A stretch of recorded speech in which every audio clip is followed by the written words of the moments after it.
Hey there everybody, Gulf Coast EDC here. Got a quick video for you. Just going to do something a little different and talk about sheaths. Not really an unboxing today, but I got a few coming.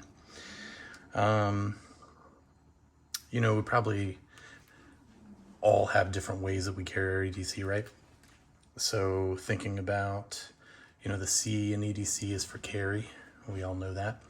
And so we all try to figure out ways, and over the years, everybody's tried to figure out different ways of carrying what they think is necessary for the day, right? So let's talk a little bit about the Leatherman and the carrying options for it, and kind of, I guess, the progression of, pouches for me. And it's probably similar to other people, but when you first start out, maybe you just get a loose tool, right? And some of them, if you start off, I guess, with like a Wave Plus, or if you start off with more of the higher end models, you can get a pocket clip. I had a Leatherman for a long time. For many years, I carried, I think it's called a Wingman now. I don't remember what it was then, but it didn't have all the tools that the Wave does or the Wave Plus. And it did not have a pocket clip. So, luckily for me, it came with a pouch. And I will say that the pouch it came with was not as nice as this pouch. This one, I want to say this, this comes with the, I think with a charge model that I have. And this is a little nicer, right? Because like you can see that you can put it's got an extra pocket in here, really meant for like the additional tools that you can attach to the Wave Plus and the charge. And you could utilize a couple pockets, but mine was just a plain one like this. It just kind of had a pouch in it. But as anybody who's carried these pouches knows, that it doesn't take very long for this right here. And, I don't really know what that's for. I don't know if that's like, maybe that's a drain hole so that the rain doesn't all get clogged. I'm just kidding. Probably to push up once you've opened it up, and then you're going to push your finger in there, right, to get the tool out. The problem is that over time, it doesn't take very long for the Leatherman to start cutting into this nylon. And so then it becomes so big that you got basically like a butt cheek of your, wave sticking out of here, and it doesn't take too long. Both butt cheeks are falling out, and then you either lost your tool or you notice, hopefully, that it's not in there anymore. And that's what prompted me to move on. I'd gone through one of these sheaths. Now I've seen this may be like, I think this might have come with my newest, oh, that was a sticker. Okay. I think that might have come with my Wave Plus. Now this is a much harder core kind of sheath. And it reminds me that after I went away from a standard sheath, I saw this at a sporting goods store, which is actually a heavy duty Pez dispenser cartridge. So, you put your Pez cartridges in there, and you can put them on your utility belt, and that way when your Pez dispenser runs out of Pez, you can put another cartridge in there. But I had modified this. It was a little bit bigger. The flap was a little bit longer. You can see that I am not great at sewing, but I had given it my best Boy Scout shot, because it was much longer than this flap was. But I modified it, and I carried my Leatherman in this for quite a while. It's still actually, I could still carry it, and it's great. It's at, some really strong Velcro. It's got that kind of nylon, really heavy duty. It's lightweight, fits over your belt, and this was nice. I carried this for quite a while. And then I started seeing, of course, Leatherman came out with, like I said, this kind of reinforced nylon one, but, I wasn't going to pay for this guy. I already had something that worked. But these are nice that they come with it. Now, while I was using this one, I started to see Tail of Naiads gear. And I thought, man, I would really love to have one of those holders. But I didn't really, I don't know that I didn't. I probably either didn't have the money, or I just couldn't really sink it into that at the time. So I thought, how can I get a really nice holder that doesn't really break the bank. And so I got one of these. Now, this is from Nay Leather, and I bought this off of Etsy. And I'll say that this thing has been fantastic. You can just see, first of all, it's handmade, and you can just see how thick that leather is. And of course, it's got a patina from some dents right there from holding my Leatherman, and it's dirty. You know, I haven't cleaned it. This is worst case scenario because I haven't done anything to help this thing at all. No conditioner, no cleaning, nothing. You can see the brass colorings wore off the snap. But it's been through years of everyday carry. And, you know, when I say I carry a Leatherman every day, I carry it every single day. So this guy has really lasted. So I just, you know, shout out to Nay Leather if you're thinking about, you know, Leatherman holder.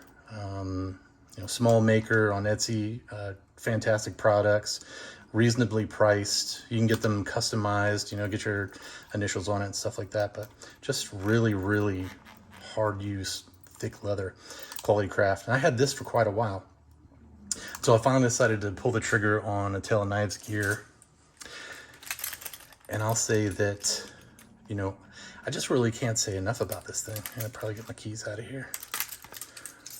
I've had this one for over a year now, or right at a year. But this has, well, I guess first I'll say is that it isn't cheap, right? And probably any of the quality EDC gear that you get, you can get a deal. And you can also get, you know, you can get knives that cost, you know, $30, or, you know, you can get things that cost less money. But I will tell you that in my experience, you can't get anything of this caliber, of this quality, with this kind of longevity, for, you know, a small amount of money. So they aren't cheap, but I will say that you get what you pay for in this instance. This has been my everyday carry every single day, for over a year now. And you can kind of see some of the patina on it, you know, here from, you know, being wrapped into the belt loop. Little stress marks or whatever, but man, look at the backside of that. Just super smooth, nice little worn in patina from, you know, the slight stretching from the first few times that, you know, you put your gear in it. And of course, you know, this comes in different styles, colors, combinations. You know, you can pick your thread color, all that kind of good stuff. And I'll just say that, you know, for my gear, like this is like the necessities. These are all the things that I really find myself using on a day-to-day basis. You know, the Leatherman wave fits in there fantastically. Still very snug even after a year. You know, you can't, like, it's not gonna fall out of there.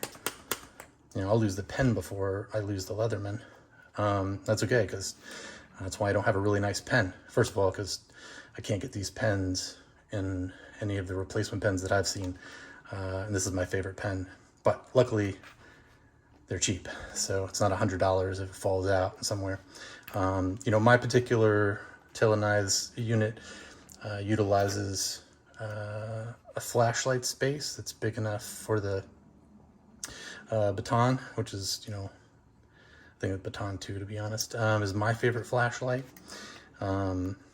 There's several of them. It's just the copper one. It happens to be my favorite just because of the weight. It feels good.